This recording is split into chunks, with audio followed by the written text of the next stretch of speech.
Yes, we can do a roll call. All right. I believe there's three members. Trustee Kane, I'm here. trustee Alexander, Yes, can you hear me? Yes. trustee Landry. Yes. I believe that's all of Great. the committee members. Great. And I see Trustee Flood has joined us as well, which I appreciate, as well as I think all of the presidents, and Professor Otto is here. I'm not going to name all of you. You can see all of you just like I can.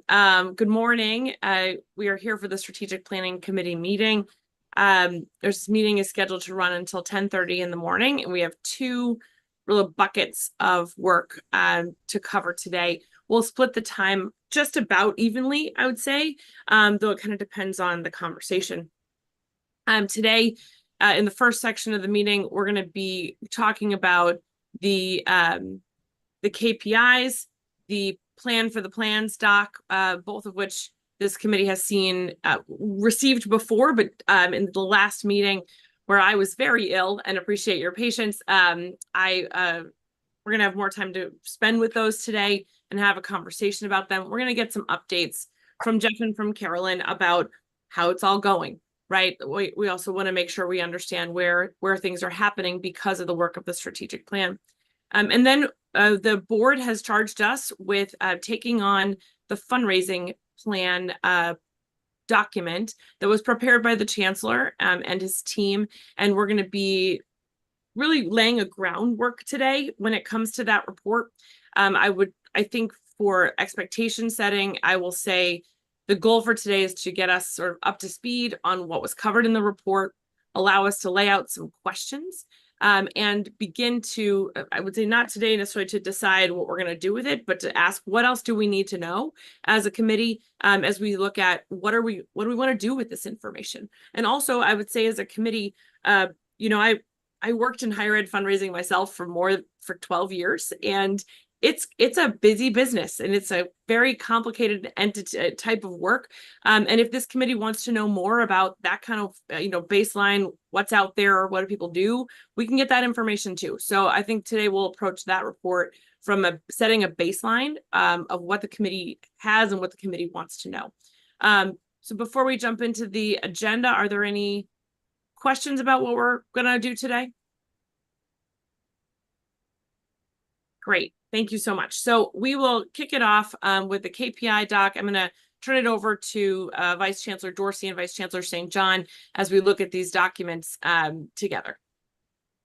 Thank you, Trustee Kane. So I'm starting us off with this one. And as Emily noted, in the absence of our fearless leader, Trustee Kane, at the last meeting, we really just, in Chair Riley's words, treated it as a work session, and it was productive. We got some good feedback from the trustees who were able to attend. But as Emily points out, we wanted to reset things for the benefit of the full committee today and others. I will say, by way of background, both for this document, the KPIs document, and for the plan for the plans document, we have made a number of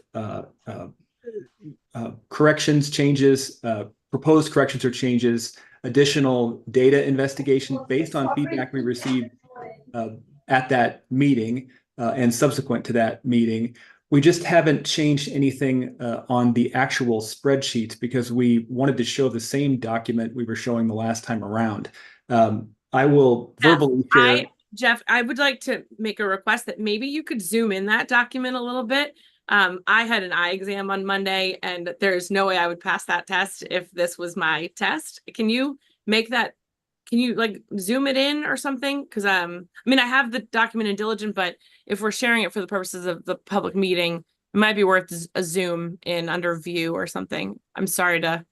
No, that's fine. Maybe I'm the only one, but I couldn't hope I would have failed my eye test. No, Beth is the keeper of the. She's Beth. Screen share. So so maybe I will. I'll look to try to make it larger. It should be under view. If you go under view, you should be able to zoom in on the words and just make it bigger. Yeah, it's also in It is in the board materials. I'll see if I can pull up the URL. It's a good idea, right? Okay, Jeff, sorry, you can keep going while Beth works on that. So thank you. So thank you. So I'll just share two examples of areas where we've already taken a second look based on feedback from the last meeting. At the May meeting, for example, Trustee Alexander encouraged us to develop a breakdown on the enrollment projection between graduate and undergraduate more specifically and in greater detail. So I've done that with my team, and we'll be taking that to the chancellor and the president for their consideration, not to change necessarily the overall figure, but to try to determine where the breakdown in enrollment growth should be projected undergrad versus grad. So that's one area. A second area, our retention projection, which committee members may recall from the last meeting, was a subject of much discussion on my staff, including our IR team, because retention is notoriously difficult to peg in terms of improvement. But between the last meeting and this meeting, we've had an unexpected opportunity for several of our universities to participate in the National Institute for Student Success project. We don't know which ones will be chosen yet. They've all applied recently through some unexpected grant dollars made possible through the NISS.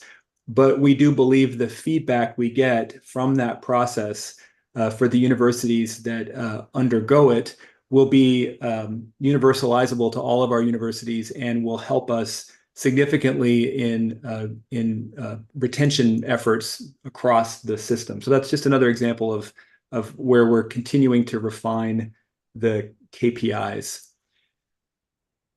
Carolyn, do you have anything you would like to say about? Jeff, before Trustee Alexander has her hand up. Go for it, Barbara. I didn't mean to interrupt if there was more substance, but for the purposes of this document, I remember the initial reports from each of the universities did not allow us to actually understand the same methodologies being used. You'll remember all of that discussion. And I'm wondering if we, instead of saying completed, sorry about the background, completed for October 1, could say that reporting, reporting was made as required, but that the actual compilation of the data is still not yet complete, because we had a lot of questions about understanding why there were different ways in which they were measuring this over different time periods and for different classes of students. So I'm just a little nervous about saying we've completed this. That's all. Okay. Yep. I made that note. Yeah. Thank you. I was actually, when I was looking at this, I kept going. We also, in some places, it's minor, but we have underway or in progress. So we'll try to make sure that we use the same terms each time too. Thank you. Go ahead, Jeff and Carolyn. I'm not sure who was next. I was inviting to Carolyn to say anything she wanted to say about the KPIs document. No, I'm all set. Trustee Kane, the other thing that came forward from the last meeting was an encouragement for from Trustee Alexander for a quarterly update in greater detail. So for both the refinement of the KPI document and the plan for the plans document, we intend to do that, having spoken with you, beginning with the August meeting of this committee, so that 4 times a year, there's an in-depth update and then comparison term over term, so trustees can more concretely see progress made. KPIs, of course, at some point will be what they are. They'll be refined, and that will be the working set of KPIs. But the plan for the plan will continuously evolve as more projects are completed or brought underway, brought into in progress, and then completed, and so on. So we liked that and appreciated that feedback very much. We think it provides a good framework for demonstrating progress to the board in a clear way. Yeah, and I think when we talked about it, and again, I did watch the last meeting. We want to make sure it's also something that trustees can know when it's been updated on that regular schedule, so that it's not something that's sort of something you have to constantly check, right? Where it's like iterative. It's sort of, we know when it will be done and when we can review it. I also bring that up here because I want to make it very clear as trustees look at the plan for the plan document. Carolyn and I did not go out to vice chancellors Freeney, Mundy, and Lowe asking for updates from them for this meeting, knowing we would be doing a quarterly update. So please don't interpret an unchanged plan for the plan document as lack of progress. Far from it. We're all making strides in all the areas that we're responsible for in partnership with many, many people. But we, again, wanted to do that on a scheduled basis following Barbara's good suggestion. So the trustees could calendar it, know when it's coming, and then again, compare term over term for what they're seeing by way of progress.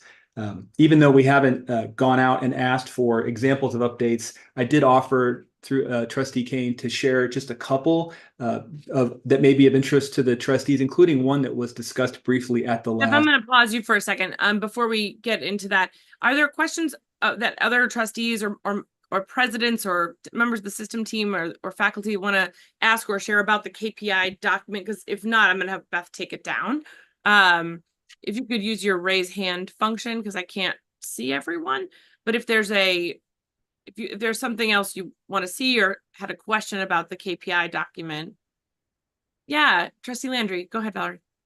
Just a question on the meeting process here. I do have a question on a KPI. So will we circle back at the end? It may have already been taken up in a prior meeting, but Oh, go for it. Go ahead. well, I don't want to interrupt. I don't want to interrupt Jeff's flow here, so I don't want to insert something. It's like I was going to get to that, like the next item. So No, I please think do. Jeff Please was do, sort of Valerie. shifting to another item, so that's why I wanted to center us on the KPI doc. So let's stick with that. okay, so on the KPI doc, and if this is out of sequence, just say hold, and we'll take this up later. Okay. But and this may be a question, Jeff, for you or for Ryan, but it goes to the enrollment number, the 8.75, I think. Yes. And I had a couple questions about that. One is it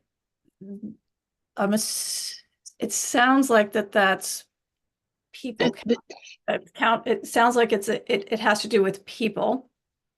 Number of people Valerie, are you on the KPI doc, or you're on the KPI doc, right? The number one enrollment. on the That's what you're on? KPI doc. All right, Beth, I think you can pull down this spreadsheet for right now, because I think that's it. Go ahead, Valerie, sorry. Well, there's the 8.75. I'm assuming that's people. And so my question has to do with this 8.75 increase over the 5 years. Given that, as Ryan's here somewhere, I think, if I'm understanding things correctly, enrollment is about 45% absent the fundraising component of revenue in the budget. So it's a huge portion of the budget. Does that 8.75 is that, and I understand, and I see the explanation for how you got it, but I also would like to know whether, is that the number we need to be at in order to have the revenue, that revenue driver be where it needs to be to sustain everything we have now and have robust growth? And in that way, it's aligned with marketing and the other efforts that we have. Or is this just based on where we are now with the same kind of growth we have now? That's where we think we're going to be. So in other words, is it where we need to be in 5 years in order to sustain what we have? Or is it just where we think we're going to be based on where we are at the moment? So that may be a Ryan question. No, I think it's more a Jeff and I. Jeff, I think. And I see the chancellor just put his hand up as well, because I think it is maybe an all of the above question, actually, Valerie, for you, from an answer perspective. Chancellor, let's start with you. You're muted, Chancellor. Yeah. I'd like to say a couple of quick things on this subject matter. This is not a new issue for us. In fact, the first year I was here, we established, and most of our universities participated in a free makeup course for any freshmen who failed a course in their first year. And we saw results on that. We've done other things individual universities have in looking at their advising, which I think has led to some exciting changes at some of our universities. Our most recent fall to fall numbers were actually increase. It demonstrated an increase. I think off the top of my head, I think it was 75.8% retention rate, which is the highest our system has had in 20 years. On top of that, both the University of Maine and the University of Maine Farmington had fall to fall numbers in the 80% level. So I think we need to pin down when we all started on this sort of stuff to make sure. And then I'll turn the financial portion of the equation over to Ryan. But the reality is we are stressing and will continue to stress and use Alphon dollars, by the way, to bring other universities along on the improvement runway. And we had a good discussion of this yesterday as far as those applications. Thank you, Chancellor. I'm going to go to Carolyn and Jeff next. Yeah, go ahead, Valerie. I just want to be clear about my question. I don't have any question about the level of effort in terms of all the different things the universities are doing. I mean, I think they're phenomenal and I appreciate all of them. My question was really more about the dollar amount here. Yeah, I have an answer.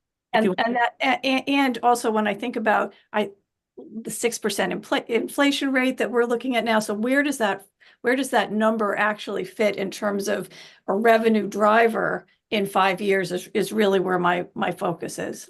Can I just, Ryan, do you have the Farmington example? Do you want to talk about that or not? But Chancellor, this is on enrollment, not retention. Separate. Yeah, okay.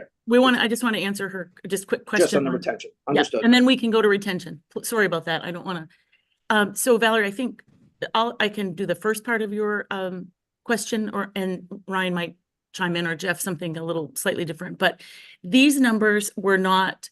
We did not look at sort of the financial, where do we have to be in a certain financial position. We looked at sort of what the chancellor was just explaining, the different initiatives that each campus is doing and what we felt their ability to grow would be, what would be a reasonable, but pushing it a little bit to see what would an aggressive growth look like.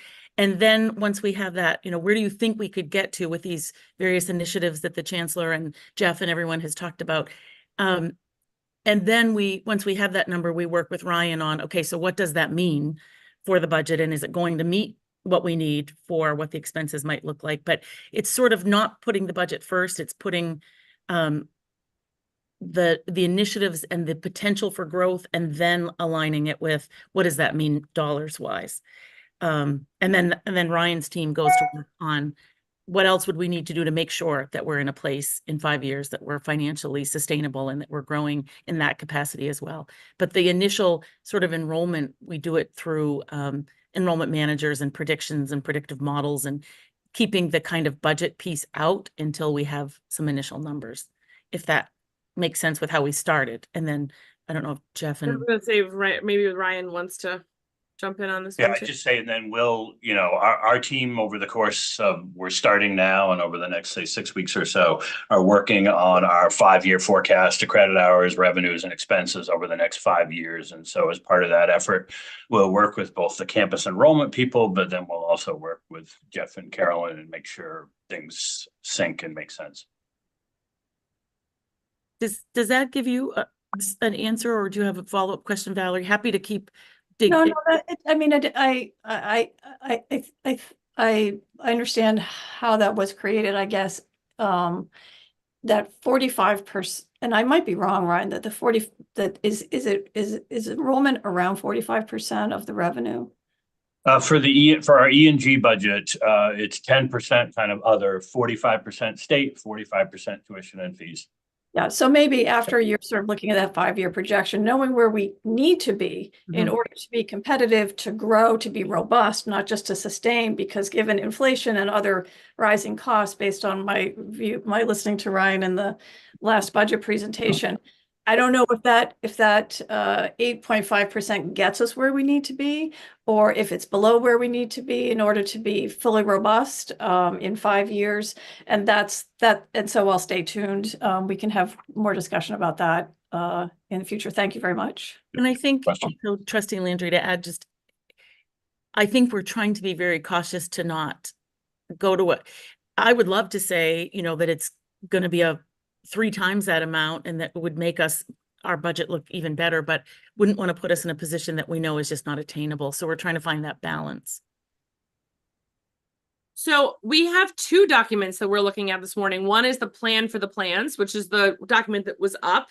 And now this is the KPI document. So to keep us sort of focused on one at a time, I think we should stick with the KPI document right now and then go back to the plan for the plans, because the KPI document is a driver of so much. So let's stick with that. And Beth, I think you have that document there to put up. These are the 8 KPIs that were held up at the last meeting in that work session, where we look through, for example, enrollment, which we just discussed, there you go, with the target rationale. So I want to just focus us on this document, then we'll go back to the plan for the plans, we'll do the progress update, and then we'll switch to fundraising. So let's stick with the KPIs, and I'm going to turn to Trustee Alexander. Thank you very much, Emily. I appreciate sticking with this document at this point. This is my understanding is this is the document that the board asked this committee and the staff to develop, which would be the key reporting mechanisms to the board to monitor compliance and progress with the strategic plan. And I know Trish, who's not able to be at this meeting, wanted very much the full board to weigh in on our recommendations about these particular items. The plan for the plans document is really a strategic plan document, our committee document to sort of monitor and provide updates to the board as needed. But this is the key document to monitor. And we wanted, I know Trish, and I agreed with her, felt that it was not the board's role to get involved in some of the gory details with many of these issues, but to look at this at a very high level. So once the committee feels comfortable with this document, I would just say, put it on the board agenda for a discussion for the whole board to take a look at it and provide any feedback prior to getting it finalized. But I agree, this is kind of the key thing to get done by our committee in the short term. So thank you. Totally agree, and thank you. And that's absolutely right. This was our work to keep us on the balcony of the strategic plan by focusing us on these items, on these 7 items. We did talk about enrollment. I just want to make sure we give space if there are other KPIs people would like to dig in on or ask questions about today. Are there any additional questions about enrollment? Barbara, did you have another question? I see your hand still up. Yes, yeah, on the enrollment issue. And I think I'm following Valerie's comment, although I worded it differently, which is what really is the basis for picking the 8.75%.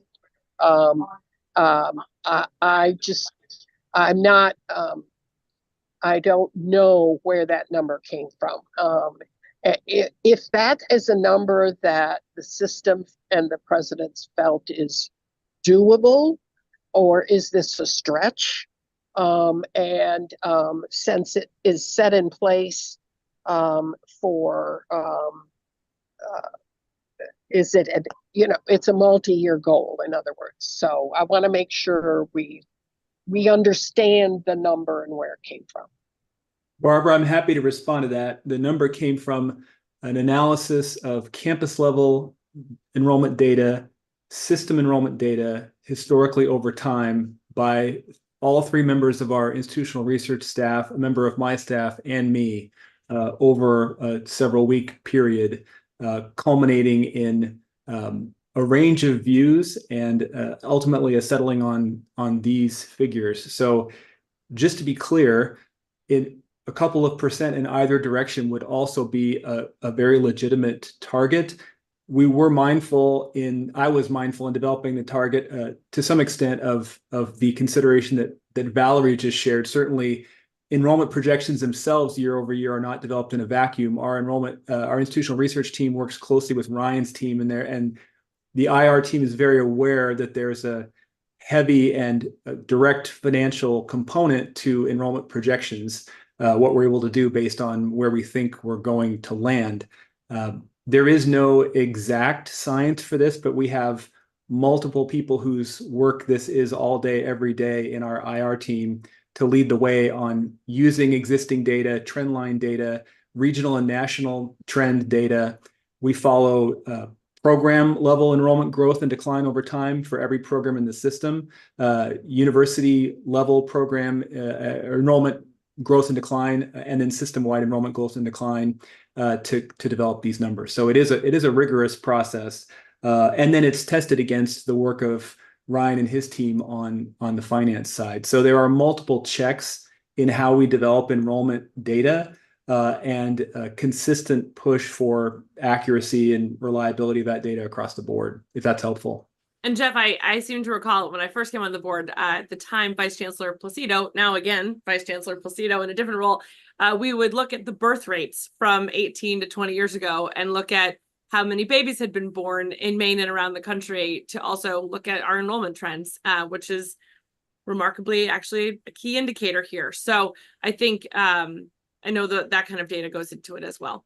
It's true. And in addition, Emily, just so the board's aware, two other factors. We now have a wealth of direct admission data through early college and other sources that feeds into larger enrollment data.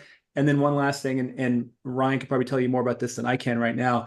I would guess that last year was the final year in which the IR team would be using a non-AI based forecasting tool for enrollment projections to some degree. We now have tools baked into Excel and other standard software packages that are used to develop projections, and those are only going to become more sophisticated over time. So we'll see that dimension of refinement being brought to bear on enrollment targets.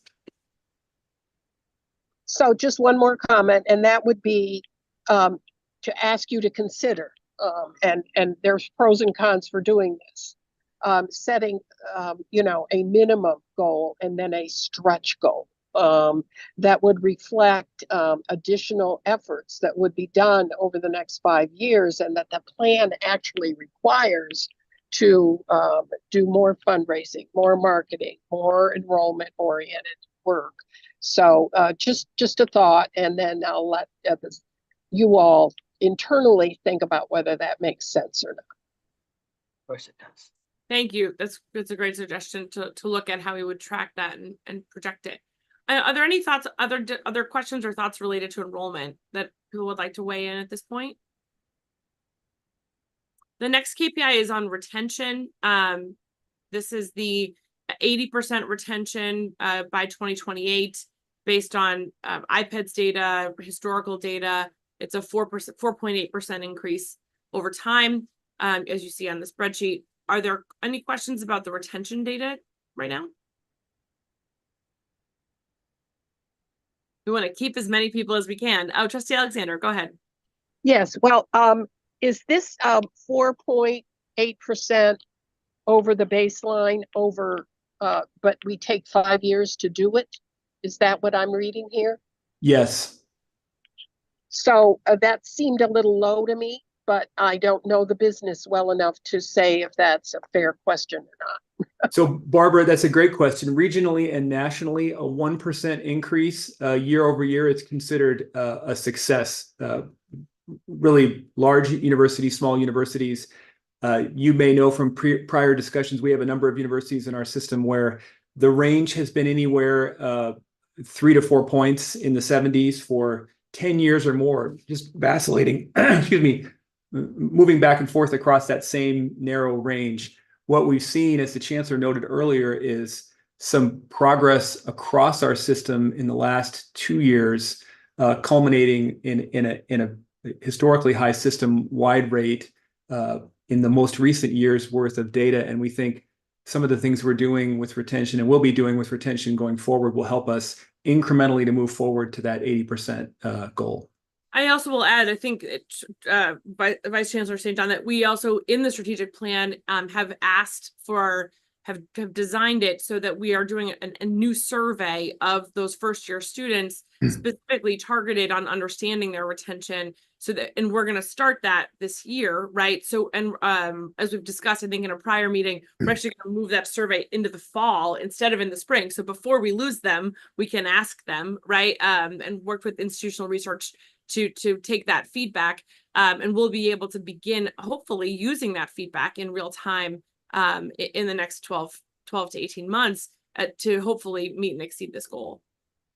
Emily, I'm pleased to say that the System-Wide Academic Assessment Committee, or SWAC, which is my favorite acronym here in the University of Maine system, SWAC is developing that first-year student survey this summer, and it will be launched at the end of fall 2024 for our first round of data collection. Great. So it all pulls together. Other thoughts or questions on retention? Next up was economic and workforce development. This is an example of something that we are sort of building, right? It's not currently tracked system-wide. This is looking at building a data tracking methodology by this summer and beginning to implement later this year, using statewide information, labor market information. Any questions about this one or comments? Yes, Trustee Alexander. You can imagine that I spent a little time on this last night. So this one, I had a big picture question, and that is the obligation in the plan is to develop and deliver relevant academic offerings. And I'm wondering why job placement is the method by which we measure that. Vice Chancellor Franny Mundy, yeah, definitely that's your area. It's a great question, Trustee Alexander. I think the first step in examining relevance, which is something I think that that all of our campuses and programmatic leaders are attentive to. One step in looking at that is to understand what jobs are in demand within the state of Maine, what the employers are looking for, what kinds of programmatic emphases they would be advising. And so one thing that we need to understand is that. And the other piece we need to understand is how well our graduates do when they get into that labor market. We get a lot of informal response. All of us do. I think the presidents certainly do here from employers, but I can give an example. Recently, I heard an employer tell me, we love the UMaine engineers. We would really love them even better if they were engineers with liberal arts majors as well. So we have several different tracks we need to look at to really be looking at relevance, including national information about where higher ed is going, as well as state employment data. So it is a step toward then having some sort of a data-based discussion going forward. Trustee Alexander.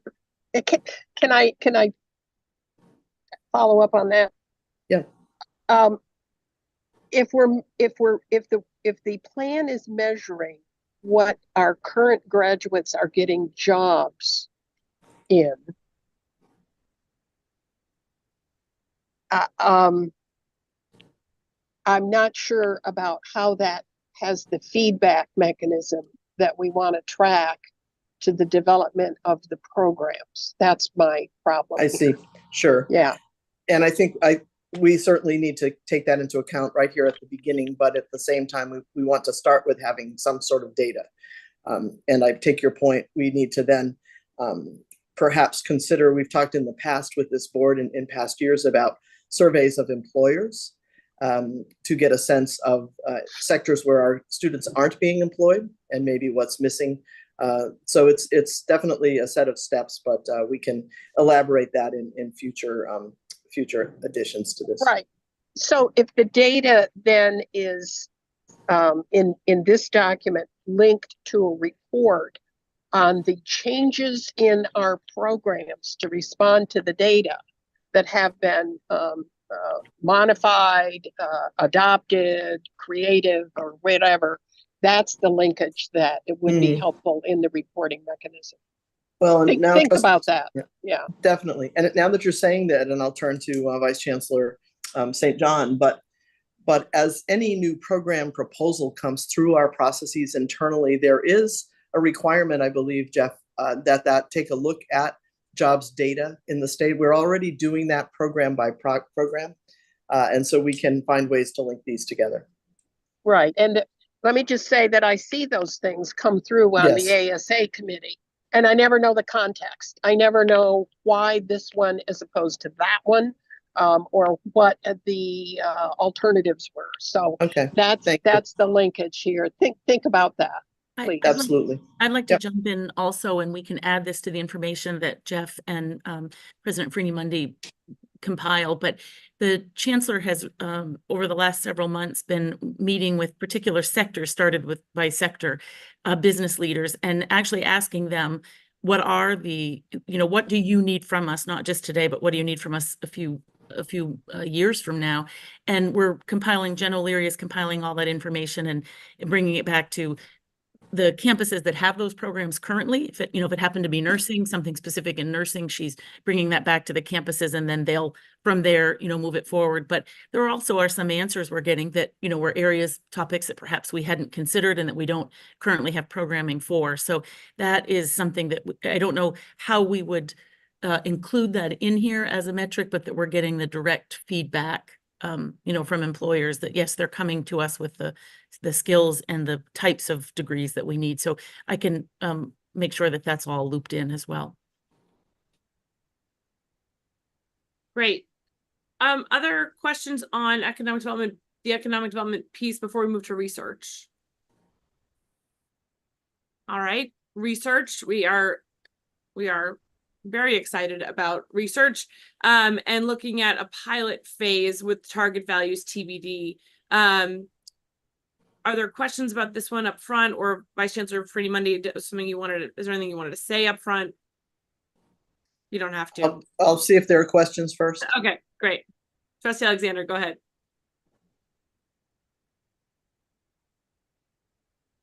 Excuse me.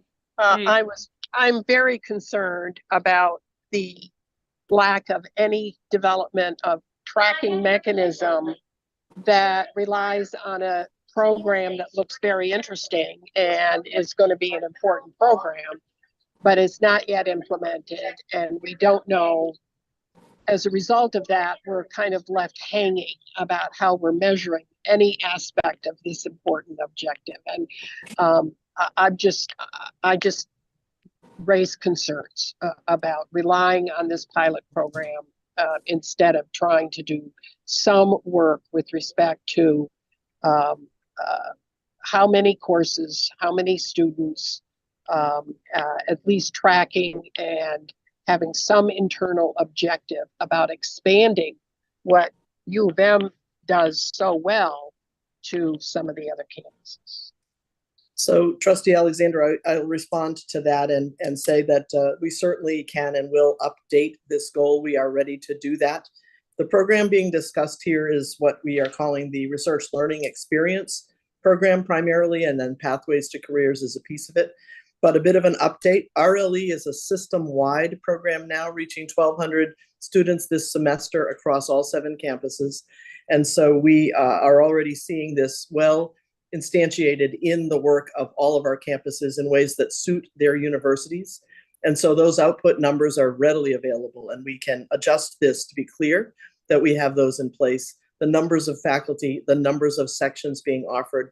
So your question's timely. We just heard a report on some of this yesterday, actually, and we will update this one to be clear that that's being gathered now. Great, thank you. Trustee Alexander, did that answer your question? Yeah, great, thank you. Other questions on this research goal? And I will tell you, the RLE courses are courses I wish had been there when I was in school. I think we all would have liked to take those courses. Great, let's move on to transfer. This is all about eliminating those barriers that we hear about, looking at a 10% increase by 2026, and building on the work of the Maine Direct Transfer Agreement, Black Bear Agreement, and other articulation agreements. Trustee Alexander, your hand is up. Go for it. My only question here was, I thought our strategic plan was not limited to concerns about transferring from the Maine community college system. I thought we were concerned about the barriers to internal transfers. And if I'm misunderstanding that, that you can please correct me, but I would like to see a mechanism of tracking, in addition to Maine community college transfers, of course, the ability and the frequency by which students can transfer among the universities at their ability to do so. Trustee Alexander, I think that one, and Jeff, correct me if you have a different thought on it. I think that one would maybe fall under a unified accreditation type, removal of barriers of our students being able to move more fluidly through, and maybe not transfer here where we think of it as someone coming from a different institution into us. So a different, we could have a completely different piece for that. And Carolyn, the truth would be a transfer in from the community college system would also be an addition of a human, whereas a transfer within the system would be the same number of humans, right? So it has different implication for measuring from a fiscal perspective and a number of graduates or persistence perspective, right? And it would be a good way for us. We have, at one point a few years ago, we Rosa Rodonnet and others worked on creating a list of barriers that students did find when they were trying to move, even though they weren't trying to move, but they were just maybe trying to take a course that they needed for their program from another institution. And at one point we had, I don't remember the number, I'll say let's say there was 30 barriers, and we had already worked through and solved like 8 or 9 of them. So that would be a good to go back and sort of think about that, look at what the barriers are now, could be different with technology, and start to think about how we view that progression for students and how we would report it out. So certainly we can add that. If they are two different things, I would recommend a KPI with regard to internal transfers and ability to select courses, move credits, all that whole unified accreditation aspect of our, I didn't see that in here. So maybe think about that. Yep. Thank you, President Rice, and then Trustee Eames. Thank you. I was just going to add, I think for transfer, not in the unified aspect, but from the community college, also be thinking about, frankly, external state community colleges and tracking transfers from 2 years and 4 years from outside the state of Maine, I think is something, because I think it's just speaking from the program at UMBE, is that's growing massively, and that would be worth showing that increase and be able to kind of document that to stakeholders would be useful. And then I completely agree by focusing the unified upon internal transfers and particularly degree completion, because we're seeing more of that swirl, students taking even the bulk of their credit work from institution A, but graduating from institution B still within the system, which IPEDS doesn't capture that, but we need to capture that to show what is the true retention graduation rate, rather than just the first time full-time graduation rate of IPEDS, which is really underserving a number of institutions like UMA, UMPI, UMFK, etc. Thank you, President Rice. Trustee Eames, did you have a question? Thank you, Emily.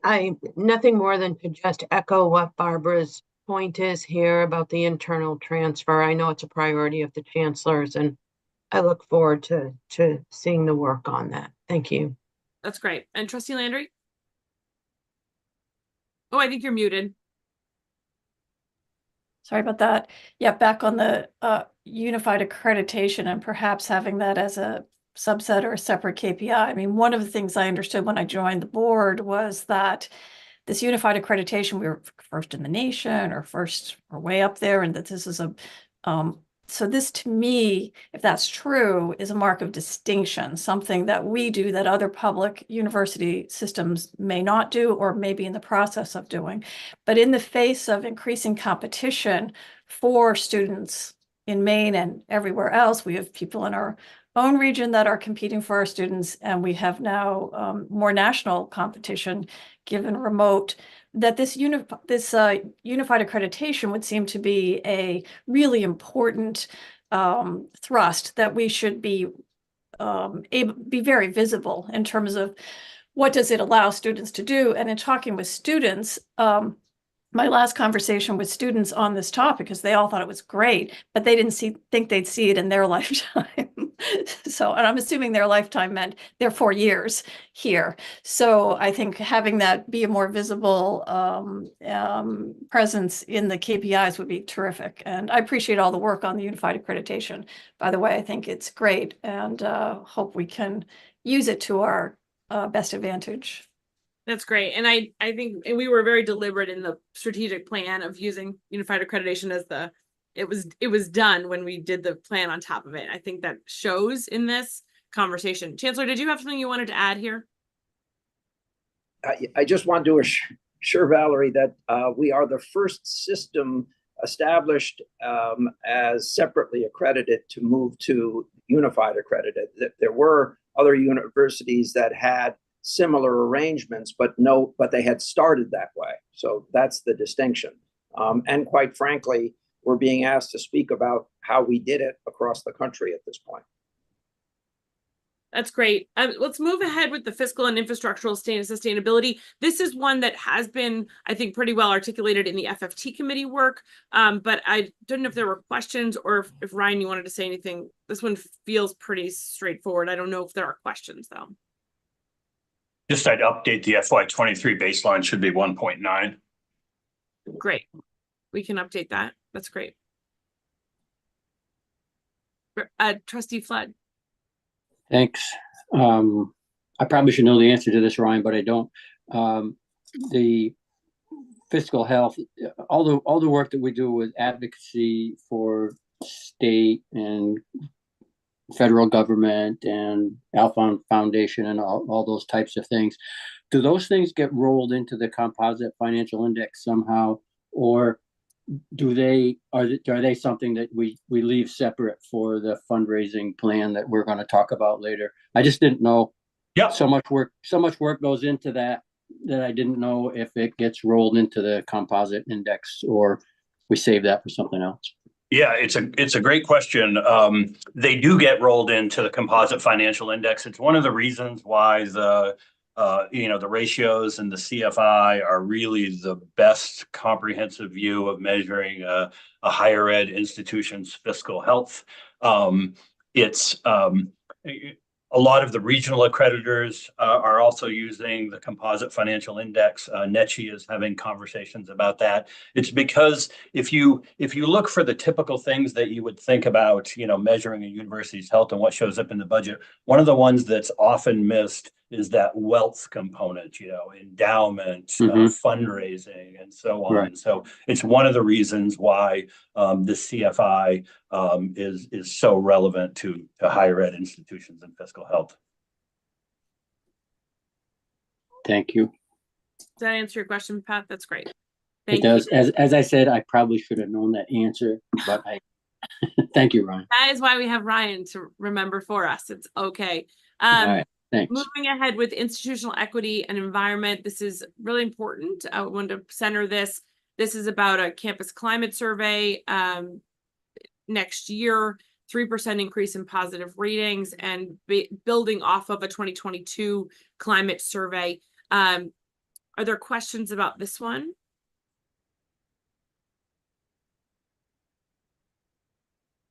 Okay.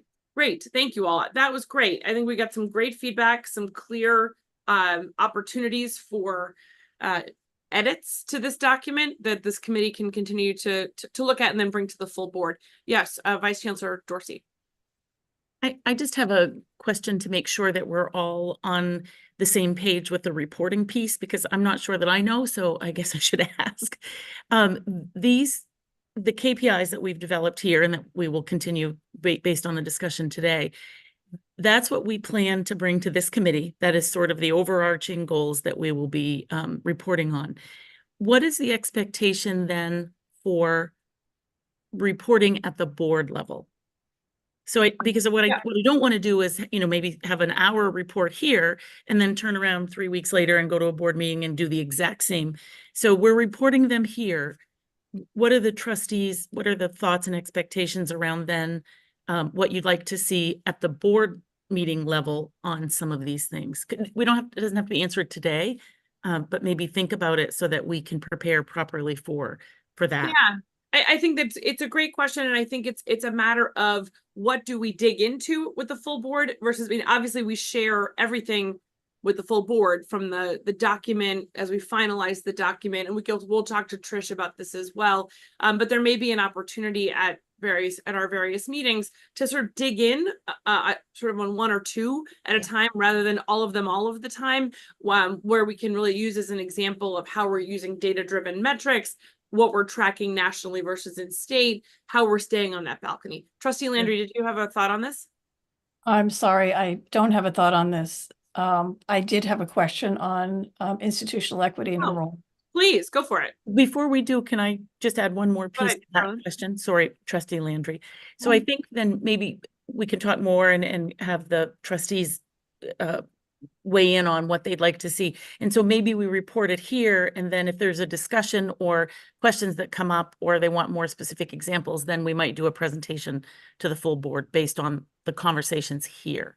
No, and we can talk to Trish about how it fits in with what else is on any given board agenda. Perfect. Right. See how we can make sure it's adding value and complementing the board's perspective. Trustee Alexander, go ahead.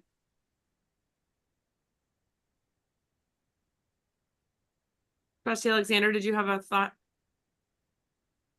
Well, I do know that from my perspective, and again, checking with other board leadership would be appropriate, is that these KPIs, these 6, these 7, would be routinely provided to the board as part of the board package. Now, if it's quarterly, then that would appear at quarterly board meetings. And that whether or not there is some huge briefing associated with that material, I don't know. Right. But I do think that these are the items the full board wanted to be apprised of on a regular basis. Okay. Great. That's right. That's right. And but it's a matter of how much airtime it gets in the meeting versus the document, right? Moving ahead. Trustee Eames. Thank you, Emily. I'm very sensitive to not being redundant when folks certainly are welcome to attend the strategic planning meetings, and that we don't take a tremendous amount of time to do a repeat, if I was understanding what Carolyn was saying, because we have precious little time. So I might be in favor of an update or something to that effect, but people are welcome to this meeting. And so to give a brief overview at the board meetings, I think is appropriate, but going back through everything in detail, I think is asking a lot of everyone, frankly. I 100% agree. And I think if there are updates, it should be things that are either like major successes, major changes. But as long as the board is receiving the material that this committee has received, I think that is our baseline obligation, and anything else we would work to be appropriate in every way that you described. Perfect. Thank you. Thank you. And unfortunately, I have a 10 o'clock meeting, Emily, so I'm going to be signing off, but great to see everyone. Nice to see you. Thank you very much. We're going to now go back. Trustee Landry, you had a question about fundraising. About institutional equity, number 7. Thank you, Emily. Yes, in looking at the KPI, so if I want to be sure I'm understanding this correctly. So the KPI that we have is for 2025, and that's a 3% increase over the 2022 climate survey. So we would be going to, let's say, 75% positive rating for staff and 65% from faculty in 2025. I think that's what I'm reading. So should I assume that we are going to be adding other KPIs here in this category that will span the life of the strategic plan? And will we be using other metrics besides the campus climate survey? So this particular, the purpose of this document and these KPIs, these are the ones that will be part of that quarterly report that you'll hear about every single time. But we will, yes, based on different activities and different things that are in this general area in the plan and that people are doing, there'll be other metrics and there will be other updates. They're just not going to be part of this. We're trying to make sure that we have a few key baselines that you will all be monitoring as we go through, but there are other deliverables associated with the plan that relate, again, to this area and the others that just aren't noted here. So, yes. So the 3%, in other words, so that's a 1 year, target, this 3% increase, and that at that point we'll be reassessing about where we need to be. And do we also know the scope of that survey, how many people were involved in it? I don't need that now, but so that we have a sense of, how many people is that survey really touching, and is it fully representative? And are there other mechanisms that we need to employ, whether it's targeted exits or whether it's other surveys or whether it's other data in terms of, the statistics we're interested in the subject, that would help us to know if we're really moving the needle in this area. So separate discussion, but I'll be looking forward to returning to that one. Thank you. I think important to be, for our purposes, to know that next year's measurement will actually be a 3-year look back, right? Because the original survey was 2022. So it will give us initial 3-year bit of data because it was done before the strategic plan. So that we'll have a chance to build on it. Correct. And my apologies, Trustee Landry, because I cannot remember if you were at the Monday HRLR committee meeting. Having the meetings back to back, I can't remember which faces are in which meeting, but we did touch on this briefly and did talk about that. The climate campus climate survey, we do have all of that data that you just mentioned. It is done system wide, but we have broken it down also by the campus and who the response rates and the types of, is it staff, is it faculty, is it who was replying. We do have all of that, and that's good. We also did talk, I believe it was Trustee McMahon talked about a couple of other instruments, that he thought he had heard had value to consider us looking at, and different measurements. So there are pieces of this that we can continue to update you with.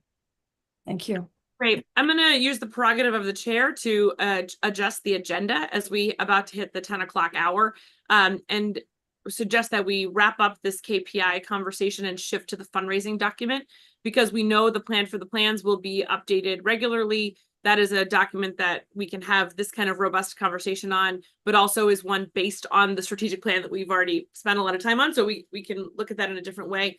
But I know that Seth Goodall is here, but we'll start with the chancellor for the fundraising report. So with the permission of the committee, I'd like to shift to the fundraising report so we can spend this full half hour on it. Seeing no objection. Chancellor, let me start with you. This report emanates from you. It was tasked to you and your team. Why don't you set the stage for us, and then we'll turn to Seth. Yes, just to confirm, we were tasked with taking a look at how we could support our smaller universities, which budgetarily have fewer dollars to devote to philanthropy, and historically have not been able to be as effective as we might expect them to be. So we did this study. Seth did a lot of the work, and I want to thank him for that. Given his background, he was a great choice to do this. And he'll talk about how he went about it. The bottom line here is that we've given 3 suggestions of monies to be spent. Once we finish the budget, I'm more than happy to make a suggestion of which of those we would suggest. But Ryan and I need to discuss that further as we wrap up the current fiscal year and look for a way to fund such an effort. Bottom line is, and I think Seth will agree, is these smaller universities, and that really is everybody with the exception of University of Maine and University of Southern Maine, need additional help. I will point out, however, that we have lent additional help to Augusta, specifically to recognize a new and higher paying position at that university. And that, quite frankly, was very much in keeping with what we learned from this report as well. So I compliment the president there who took the information and her own observances of a lack of active fundraising at the level that university should be able to produce. So with that, I think we should turn it over to Seth. Seth. Good morning. And you have some slides, which you also shared in advance, that are basically sections of pieces from the report. So go for it. Great. Trustee Kane, I assume I'll kind of narrate through the slides. Are you going to present them on the screen? No, Beth has them. As long as you promise not to read them, we will let you present. Please just discuss them, not read them. I couldn't agree more. So first and foremost, I also really want to thank some key people that supported this effort. In particular, Jen O'Leary was very helpful and supportive, and I know Jen's on today, so I really want to thank her and call out her great work in this report as well. So, Trustee Kane, you said at the top of the meeting, really laying the groundwork for a larger conversation and next steps, and I just really want to thank you for those comments, because this is what really this presentation is about. And working closely with the chancellor, we really wanted to lay out not only the options, but a little bit of background. And the chancellor did say that I obviously supported in this heavily, but due to my background, I was able to apply a lot of my experiences as an institutional donor in my prior role overseeing annually $25 million in philanthropy. I got to work with many great organizations, including higher ed. So not only did I learn a lot through this process doing research, I try to deploy some of those private sector best practices in help informing this report as well. So if we move to the next slide. Yes, just real quickly, I think we all know, but it's really good just to ground ourselves. We have in fundraising, there is the annual fund component. There are major gifts, which is a big opportunity for these smaller universities across the University of Maine system. There's the planned gift component. There's a foundation and corporate donors in that strategy. And then, of course, alumni relations. I don't want us to lose track of the importance of alumni relations. And alumni relations doesn't start with students after they graduate. It needs to start, especially when we're thinking about engaging donors in the future while they're in school, and kind of seeding obviously that connectivity to the university. Therefore, they are obviously thinking fondly upon the university and engaging once they graduate. Quickly, just some key stats. 75% of the cost in fundraising based on research is in personnel. That is where you get your return on your investment. In addition to that, the top 3 duties of presidents, one of those is fundraising. And looking at survey data from CASE, that's 6.7 days a month. And really the role of the president across the university system in America has increased the focus on fundraising and the amount of time they devote to that. 1.3% of university budgets is on fundraising is another key. And then also, as you heard me mention, alumni is very, very important. So a couple quick reflections on what we saw. No surprise, under-resourced right now. there's a limited formal strategic approach to fundraising across the small universities.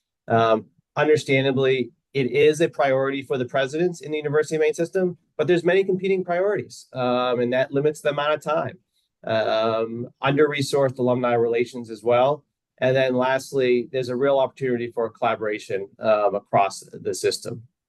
If you move to the next slide, and I'm a big fan of matrices because it really lays out where we're at, and no matter what topic you're really working on. Here on the fundraising side of it, you see it all of the University of Maine system universities presented. This is self-reported data.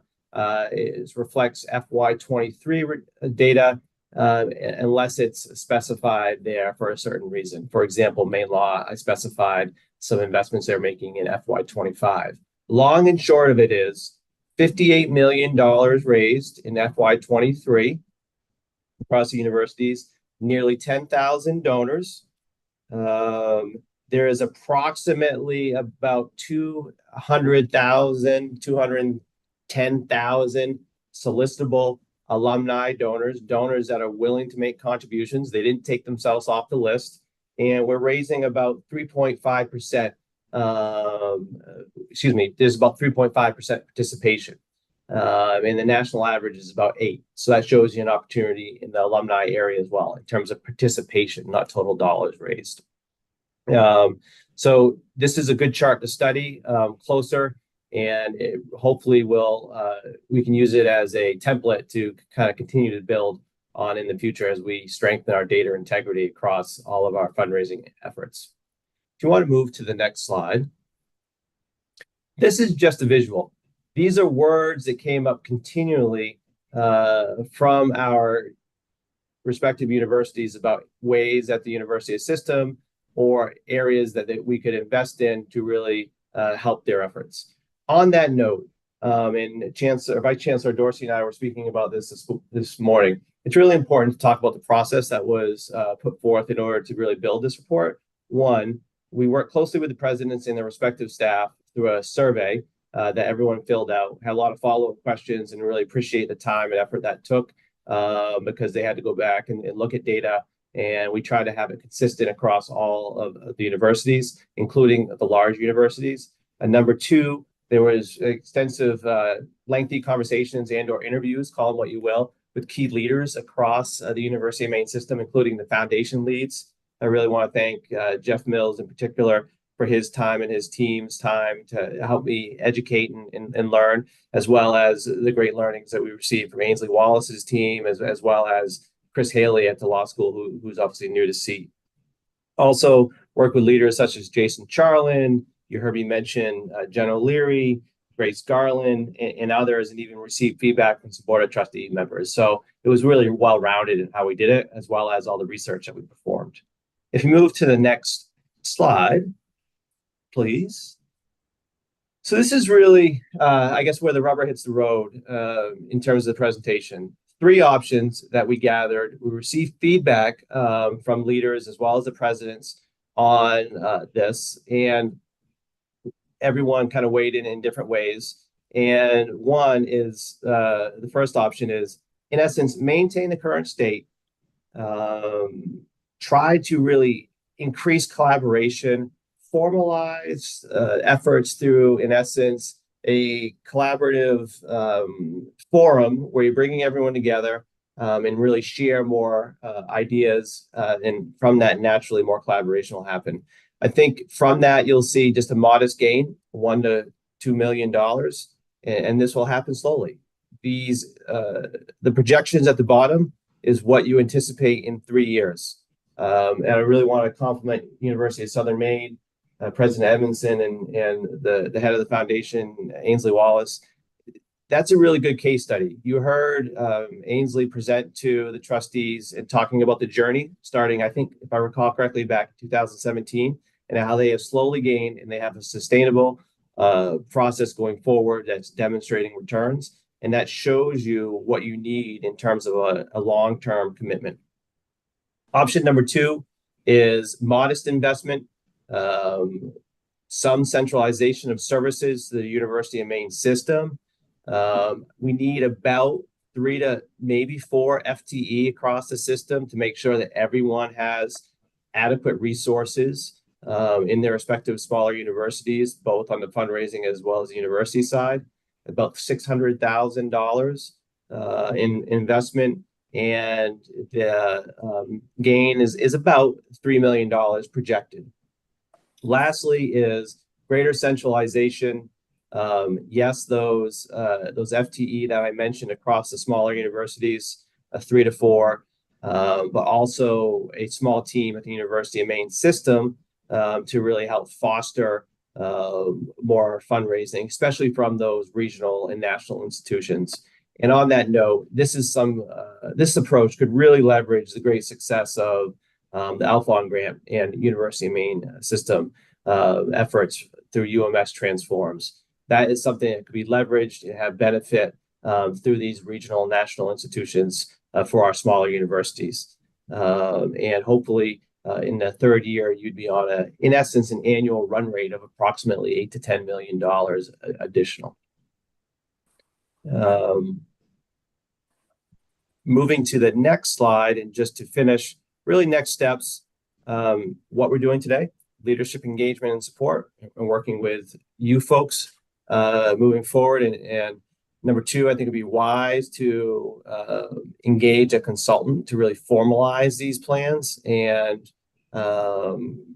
in addition to that, move forward on really fostering that system-wide collaboration and strengthening the culture of fundraising. And once again, I don't want to diminish the great efforts and focus, but there is really competing priorities. So the more that you can foster system-wide collaboration, the stronger we'll be moving forward. Really thinking through the plan about allocating resources, being very intentional there. I would always encourage, documenting that and knowing that they may not all come in year 1, but then people can build to that plan in each respective universities. And then, lastly, it's still a people-driven business, but we really need to embrace new innovative approaches, not only in the fundraising, but in the marketing and the communications, the social media campaigns, but also is something that Jen O'Leary will talk very strongly about, is those corporate partnerships, how we think about that and delivering, especially through workforce development programs and other efforts. And some of that is already, of course, underway through our universities, and even Vice Chancellor and University of Maine President Joan Freeney-Mundy spoke about that on a different topic earlier in this meeting. So I'll end there and happy to answer any questions. Thank you. Before we get to questions, was there anything else from the system team or the chancellor that you want to add? You can pull down the slides, Beth, so we can see everybody. Anything, Chancellor, did you have anything else to add? No, I think that, again, I'm sure everyone has read and reviewed the document. I thought Seth did a good job in presenting it. We have some choices to make. Those choices involve money. And once we close the current budget, we'll take a closer look and be prepared, if so desired, to make a recommendation. Great. We definitely have trustee questions. I have a list of personal questions from me as well, but we'll start with trustee Landry. Thank you, Emily. And with the 15 minutes we have left for this gigantic topic, this is a question for a future meeting, I assume. Thank you, Seth, for the presentation. So my question is really twofold. One, I'm very interested to know what the presidents think on this topic. We probably don't have enough time, but the presidents are the ones who are being charged with fundraising, which on a good day is a very difficult thing to do, even if that's the only thing you do. I know there's value in regional relationship building. Where that line is in terms of what we're expecting from the individual universities, I'm very interested in hearing the president's perspectives on this. I'm also interested in knowing what Jeff Mills and Ainsley Wallace recommend on this, with 60 staff and raising $50 million. Clearly, they are the people who have been in the trenches on this in a very small state and doing a phenomenal job in terms of raising money. I would like to know what their recommendations are on this topic before we consider recommendations, you know, and I'm assuming they were integral in the development of this plan. I just like to know what options they're recommending as we go forward, maybe even hear from them. Maybe that's not possible, but at least based on what your interviews were with them, Seth. So two things, more understanding what USM and University of Maine, who've been doing the lion's share of this, what their recommendations are, understanding what the presidents think is realistic for them, and in their ideal world, what would they want in order to ramp up our fundraising as a system? So those are my questions. I Great. don't think we're That's going to not get this answered in yeah. 10 minutes, but that's what I like to know. Yeah, thank you. So I think, as we said at the outset, today is about making sure we have fully received this report. Right? This report has received no public discussion until today. So today we are receiving the report. We are definitely not deciding anything today because we don't have enough information to do that, as so articulately shown in Valerie's questions. I think, why don't we get the questions out that trustees have initially, and then we can also see what time we have to hear from the presidents with some of their initial reactions. But I want everybody to just take a collective breath to know we're not deciding anything today. This is about information, understanding what we received, and understanding what we want to know more about as we go forward, so we can make sure we're being supportive in the right ways. Trustee Alexander, do you want to get your questions on the table, and then I'll go after you? Yes, thank you. So my question is, sure, let's raise a lot of money for our system. The question I have is, what are we doing with it? So I want to link fundraising with achieving specific objectives. And, you know, if all we're doing is allowing campuses to hoard their own fundraising receipts, that's not a unified accreditation approach. So I put that bomb on the table for consideration. Thank you. I will add color to those questions by saying my first question was, why in the world would we hire these people at the system? That is ridiculous. They should be at the campus levels where the people are, the data are, and the alumni are. Nobody graduates from the system, right? So the alumni connections are at the campus. So I want to explore that because I think the power is in the relationships that the presidents and the alumni have. My second question is about, where is the data, right? I mean, and because the data, every campus, right, has an accounting of who's graduated from there. There are tools available where you can run those through wealth assessments. There are consultants, there are softwares that do that sort of, it's always amazing to see how much money they can think you can give if you have no other priorities, but they will tell you, looking at public information, like, so where are we? I'd like to understand what campuses, I know I know USM has those. I don't know whether the others have that kind of data sophistication, let alone software that manages that kind of information. So that is definitely a question that I have. And then I think the other question is part of that, in my experience, with higher education donor stuff, is you can come up with the best ideas of what you want people to give to, but ultimately they want to give to what they want to give. And a lot of times it's scholarships, which is really important too, because they know that affordability is so key. So I would also say it's a combination of thinking about who the people are in the alumni data lists, in the regional data partnership, alumni partnerships, corporate partnerships, and starting to think about that around each campus. But I'm personally not sold on the idea that this is a system best centralized effort. So I think we can explore that in future conversations. I see President Softly has her hand raised. President Rice, you had your hand raised. I just want to make sure, are you good? Yes, I was waiting for questions to Okay. come from board members. Great. So yeah, President Softly, before you go, are there any other questions that board members, trustees want to put out there? And I will also say, because today was about receiving this report, we did not feel it was appropriate to ask Jeff Mills or Ainsley Wallace or others from the foundations to be here, because this is just us receiving our internal report. So there was no slight there, just to be clear. President Softly, you have your hand raised. Thank you. While we are just digesting the report and thinking about how it is we move forward, I just want to throw more questions on the table. I love to ask more questions.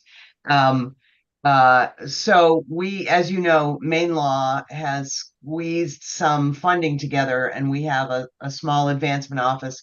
Chris Haley is helping us put all of this together. And it is, exactly as you have heard from Seth and from Emily, much more complicated than I thought originally. And so as the smaller campuses start thinking about how we are going to do this, understand that in addition to the human beings who help us with fundraising, there are costs that we had not really thought about. So our fundraisers themselves eat a lot of lunches with important people.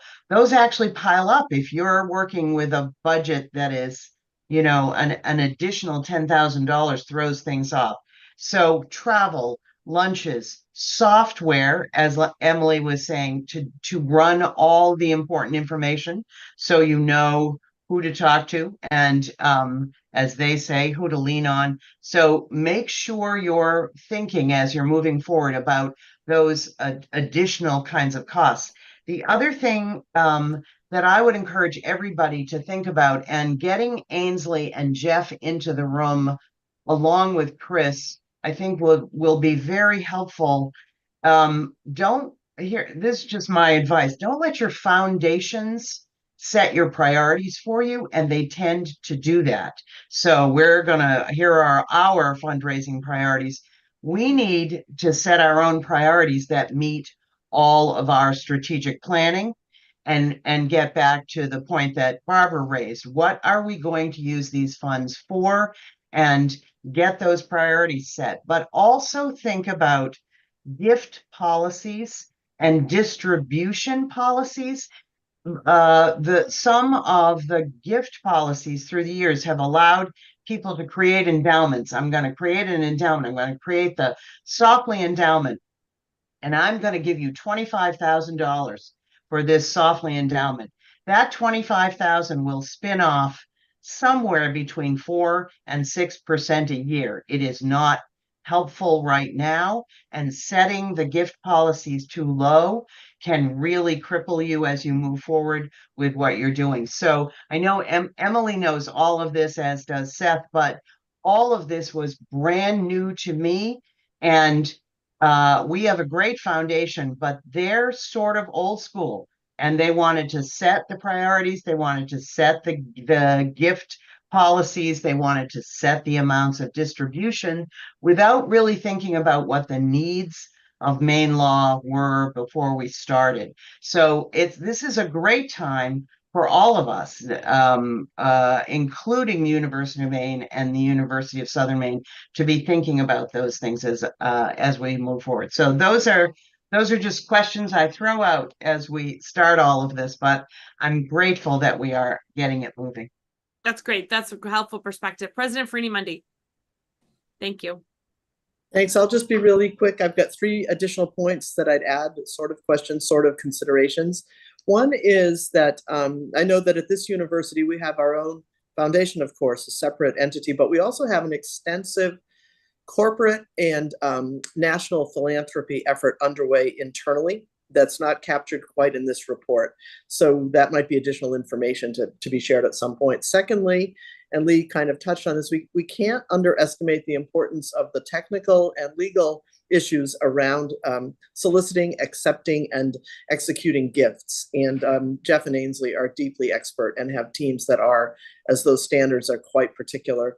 And then thirdly, a few years ago, the University of Maine contracted with the Indiana University Lilly Family School of Philanthropy. That is the major philanthropic intellectual leadership in the country. We did a training session with them of 12 hours for a number of our folks. It was remarkably useful and good, and it gave us a lot of national information quickly. Might be worth considering some subset of folks engaging in that again. Great that we're having these discussions, and our foundation, I know, is willing to be as helpful as possible. That's awesome. Thank you. That's a great recommendation. The Council for the Advancement and Support of Education is another resource too that people may want to check out. Jackie, go for it. I just want to add a little bit of context for USM as well. I mean, the USM Foundation is a separately incorporated 501c3. Ainsley Wallace reports to the board of the USM Foundation. She does not report to me, but unlike Lee's experience, we work hand in hand to establish the priorities for our fundraising. We work very closely together on the visits that are done and conversations we have with prospective donors and friends of the university. And so it's a really collaborative relationship. I agree with Emily that people have an affinity to the universities. They have an affinity to the places where our students are going to school. The scholarship support is incredible. And so I would encourage us to think about the ways in which people may, for the smaller universities, the ways in which this may work. But we're organized a little differently than Jen, for example, who just hired somebody who reports to her. And so those nuances are important to understand. And while we're talking about inviting Ainsley and Jeff, we may also want to invite some of the board members from the different foundations to speak about the ways in which they work and how that influences the fundraising that we are doing. So thank you so much. And I like to joke, the University of Maine Foundation has been around for longer than the system, which is often from a structural historical perspective, these things matter to how they're set up. President Wright. Yeah, thank you. I note similar to what Jackie just noted, Humvee has a foundation that's separate and has its own board. But it's structured and it operates in a very limited way that is much more limiting to this institution than the foundations at USM and UMaine in particular. So we're looking to how to restructure that and restructure its work and change its emphasis and its reason really to support the institution. We also are doubling our staff, which would still only be basically two FTEs and an admin assistant, but I've had to do that just because it was just not structured in a way to be built for 2025 moving forward.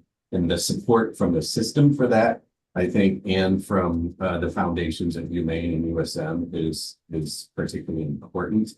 And then the last thing I would say about presidents, I really like what Seth said about presidents, but to be honest, I probably spend 2% of my time, maybe, doing donor fundraising work because I'm both the president and the provost, so I'm both CAO and CEO, and most of my work is academic oriented. So that even the way some of the small institutions are structured is not conducive for presidents doing the work that all of the organizations tell us that we need to do, because we just literally do not have the time in our lives to do that kind of this moments. So again, this is where the system, I think, can be particularly helpful. So Capacity to have time. You gotta spend time to raise money for sure. We're coming close to the end of this meeting, and I think I want to just say for the record, Chancellor, your report has very much been received. We have it and we're just beginning to unpack it. I also, since Chair Riley is not here, I know another piece of conversation she and I have had, and maybe she's had with others, is, we are so proud of the work and the leadership from the system that led us to the Alfond grant money, right? We're so proud of that. And we're so proud of the collective effort to steward that money and perpetuate that investment through completion. And we also always want to look on the horizon to say, where's the next big one, right? And I think that's the other question when we think about campus-based annual fund support or endowment support versus the type of system-wide initiatives that could potentially be ripe for larger investments from foundations, from grants, or from national donors, which is another element of this, right? And I think our opportunity in the coming months is going to be sort of to say, what are the tactical investments we need to make to strengthen the foundation upon which we can then position ourselves, right? Because you don't end up with an Alfond type investment just because you're nice, right? Because you're positioned for it. And that's the kind of conversation I think we want to have, is how do we position our campuses and our system overall to be the kinds of places that people, foundations, and corporations want to invest their money in. And that's an awesome place to be. Are there any closing comments that anyone else would like to have? I will say we will we may have to extend the time of this meeting beyond 90 minutes now that we also have this responsibility of fundraising. At our next meeting, we will ensure we have plenty of time to review the plan for the plans. We will take back the KPI feedback, and based on this feedback on the foundation, the fundraising reports, we will look at additional programming and information gathering for ahead of our next meeting. Are there any closing comments from anyone else? Yep, just were you raising your hand, Trustee Alexander, or waving? Okay, you were just waving. Okay, great. Well, thank you to the presidents, to the chancellor, the system team for being here. I know you have a lot on your plates in this busy time of year, and if you need anything, you know where to find us. Thank you all very much.